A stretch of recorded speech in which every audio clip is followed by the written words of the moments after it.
between the amateurs and the professionals, do you find? I think you have to be dedicated with both, but I think to make it as a professional, you've got to take that dedication to another level. Amateurs, you can kind of get away with maybe not eating the best food, or not maybe cutting a few corners in training. You probably get away with that because it's only 3 threes. It was 3 twos and 4 twos when I was an amateur, and I think it just crossed over when I turned pro. But as a professional, when you're doing 10 and 12 rounds, you can't cut any corners, and I think people don't realise the sacrifice you have to put in. You can't miss any road work, you can't miss any training sessions. You've got to eat exactly the right food, because when you get in there, there's someone that wants it that little bit more than you. They would have done that, and then it's going to show. Advice to any boxers turning over? Anyone that's in the amateur ranks now that want to turn over? Turn over if you've got the talent, if you've got the work ethic, and if you truly believe that you can get to the top. If you don't believe that you can get to the top, then it's a very difficult way to make a living. I was asking you about the trainers that you work with. So you mentioned before, Yep. Tibbs, Yep. Collins, Yep. brothers, who went over to Ireland for a while. Yep. Don Charles. Yeah. Do you think it's a good thing that you've kind of had that variety of different people to work with? Yeah, without a doubt. I think it gives you an idea that no one trainer is set for one boxer. So it's almost like everyone's got their way of doing something, and you've kind of got to find someone that fits your way. And I found that. I mean, me and Mark, we certainly had that bond and we had that understanding. But I felt experience-wise, I needed someone that kind of been through the mill a little bit more. I was Mark's first champion and first proper professional that he had on his own. So it was a big ask for Mark, and coming through together. And for me, as a fighter, I kind of thought, well, as much as I want to do this, I need to go there and have someone with a little bit more experience. And Mark's now had that experience, so see the fighters that he brings through underneath or after me, he's done quite well with, because he's had that experience. And Mark will go on to be a very good trainer. But for me at the time, he just didn't have that enough experience. And then obviously Stephen Pascal, phenomenal amount of experience, learned a hell of a lot from them. But logistically, it just didn't work for me in the end with, after the world title defeat, having to rebuild and start from scratch. It was just going to be too financially taxing, so I had to come back. And yeah, I fell on my feet when I found Don Charles and Luke Portanier. Their coaching style gels with my fighting style. They're close to home, and their personalities, they just gel with me. So I'm very fortunate to be in this camp, and yeah, I'm confident of the future. What about the experience of actually having a trainer and living away from home? Do you think that's something that was a good experience? Yeah, that was a fantastic experience. And I had a little bit of that in the amateurs when I was based in Sheffield with the GB team. So I kind of been away from home, and I'd fended for myself. And then Ireland was obviously even more so, because I hadn't have a team environment. I didn't have all these support staff that you have in GB. It was kind of, I'd go there, I'd find an apartment, I'd do all my own cooking, do everything, just look after myself and do all my training. And no, it worked out really well. It was a great experience. You've always had a big fan base. Obviously, even in your amateurs, I'd hear thousands of people shouting for you.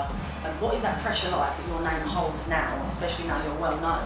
How do you deal with that pressure that your name holds? I don't really see it as pressure. I go in there and do a job, and I train hard, and as long as I tick all the boxes, I'm confident when I get in there. And the people that come and support me, and the people that come and watch me, is because they either like me or they like my fighting style.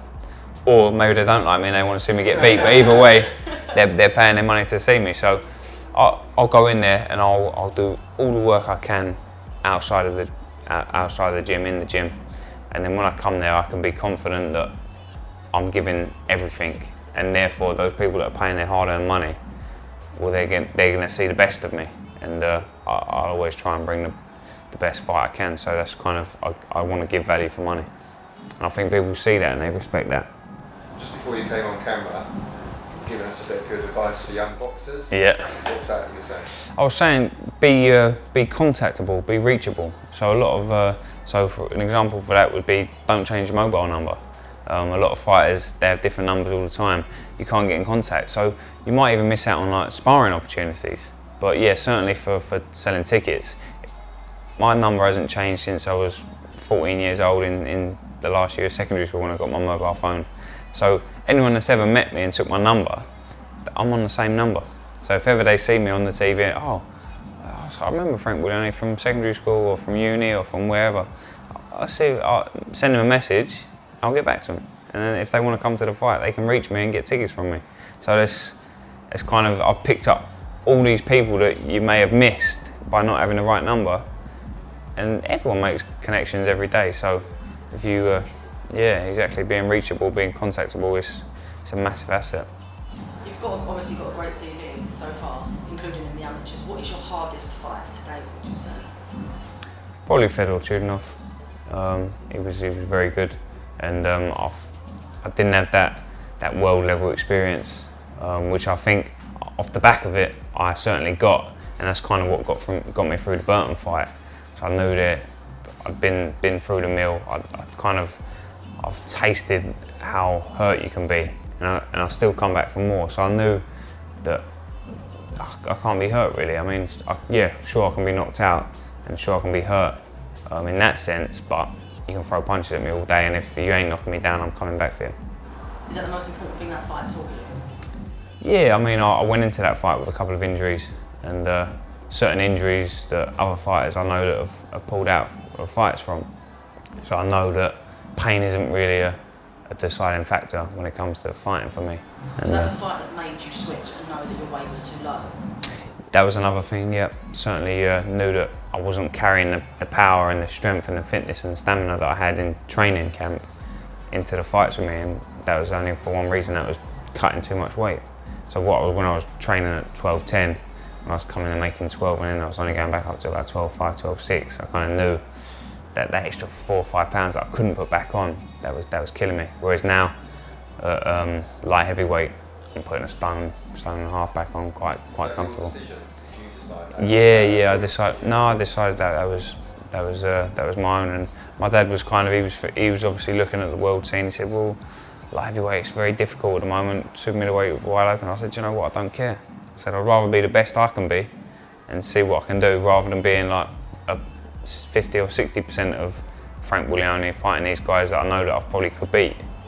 So I'd rather be 100% and then get beat by the better man than losing to myself. And certainly losing that weight, I was cutting my chances down straight away. You've got the British title, obviously.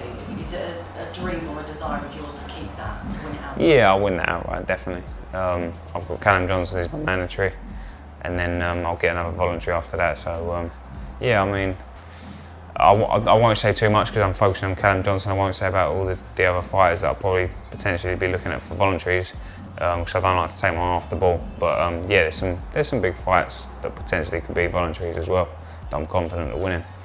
Would you take the rematch with Burton? Yeah, I mean, this is once I beat Callum Johnson, I'll just weigh up all the options, and financially as well. Whoever talks the loudest, then I'll be looking at. How are the preparations going for Callum Johnson? I know it's quite early. No, they're going very well. I always tick over. I always do a little bit of training. Always kind of keep myself fit, ticking over. But I had the opportunity to do a lot of work during the Ricky Summers fight in the build-up, because it was quite a long build-up. So I had the opportunity to do that, and I feel my improvements have been big. And this will be a shorter camp, so it probably won't take too much out of me. Whereas the Ricky Summers camp, meant to be fighting March, got postponed. Then I was fighting June, got postponed again, and then it became July. So that was almost like a 6-month camp. And I only had about 1 week off during that whole time. So now I'm gonna I've hit the ground running, and I'll do this 6 weeks nap, and I'll go and show what I can do. Thinking about your career, I think you've probably all got similar, maybe different favourite fights that we've seen you in. Yeah. I love the Markham fight. Yeah. But obviously you took it off. What's been the highlights, if you just think through your career? What fights have you really thought of as highlights today? I'll probably go for more like on performances. So although I got beat off Chudinov, I like the way that I stuck with it, and I certainly had the hurting of him at times. So that was, and I know how tough and strong Chudinov is, and he's never been put down in his career to date, amateur or pro. He's been in with some big punches, so that was quite rewarding. Obviously the Burton fight, winning the British title, that was phenomenal, bit of a grudge match as well. And then when I fought a guy called Gaetano Nespro, with defence of the European, I fought box very well there. That was early on. Sam Cousins for the Southern area. Yeah, I mean they all stick there, and there's little points that I like from all of them, and there's also points that I didn't like from all of them, and I've learnt on and tried to improve. How do you learn from the fights? Do you sit down and analyse them, or? Yeah, I'll re-watch them. I'll re-watch them with my team. We'll pick up things, and then my team will also watch them, and then they'll bring me in and say, look, there's a couple of things that you done really well, but there's a couple of things you didn't, and now we're going to work on them and we're going to try and iron them out, and it's kind of what's happening. So it's nice. Those little. So a lot of people are saying, you're susceptible to the right hand. Well, the left hand now is catching the shots, and I'm coming back with my own. And a lot of people they're still, he's getting caught with the right hand. But what I love is now when people try and load up and look for that right hand, because I'll come around and I'll parry that, or I'll come back with a shot and I'll do some damage with it. And Jose Burton, that was actually his undoing as well. He was looking for that right hand, and then the slip, and then I come back with a shot. So I'm trying to make my weaknesses into strengths now. Do you think it's important that you can both box and fight? You've got to be able to do both. If you want to get to them higher levels, you've got to be able to do everything. You've got to be able to move, you've got to be able to punch, you've got to be able to take a shot, block a shot, slip a shot. There's so much that comes with it, and then you see the guys at the very, very top of the tree, they can do it all so well. The likes of Andre Ward, yeah, he's a great boxer, but can the man fight? And he can also really rough it on the inside. Kovalev is a very dangerous guy. He got beaten up on the inside. So yeah, it's you've got to look at these all-time greats and see what they can do. And someone like Muhammad Ali, you see him as a fantastic boxer, real skill, ring craft and movement, but that man can fight as well. And then when the going got tough, back on the ropes, he stand there and trade, and granite chin as well. So these are the things that people don't always see. They see the flashy stuff or flamboyant stuff, but deep down, these guys that are at the top, they got the heart, they got everything to go with it as well. What motivates you? What inspires you to get out of bed at 7 o'clock in the morning and go for a run? What is it that motivates you to be better? I'm not sure. It's kind of like I know what I have to do to get to the top, and being great, I suppose. Yeah, I want to get to the top, and I want to be a world champion, and I know all the ingredients that you need to be able to get there, and getting up in the morning when you don't want to, and training when you're tired is one of them. And there's also another point of knowing when to rest and when to, do you know what, I want to train and I'm willing to train, but my body's fatigued and it's not the right time. So you kind of got to have that as well, and some fighters, they don't have that experience, and that's where the experience comes in. Obviously the World Super Series started with super middleweights and previous weight. Yep. What do you think about that division and that system as a whole? Who do you think's got a chance? My money's on Jules Groves, again, because he's got that experience. He's been in 4 world title fights, he's now world champion. And Chudinov, who I rate highly, who was giving Jules Groves a very hard fight. But it showed you Jules Groves' heart, like I was saying, his chin, his heart, his desire to go in there and fight. And he just went, do you know what, I'm going to go for it. And he went for it and he won. And what a flurry of punches to win that fight on that world title. So yeah, Jules Groves, my money's on. Callum Smith, he boxed out Eric Skoglund the weekend. And I wasn't overly impressed, to be honest. I think I see a little bit of ring rust. He looks a little bit flat-footed. Yeah, he's got some lovely shots, Callum Smith, and he does a lot of things really well. But there was quite a few errors that he was making.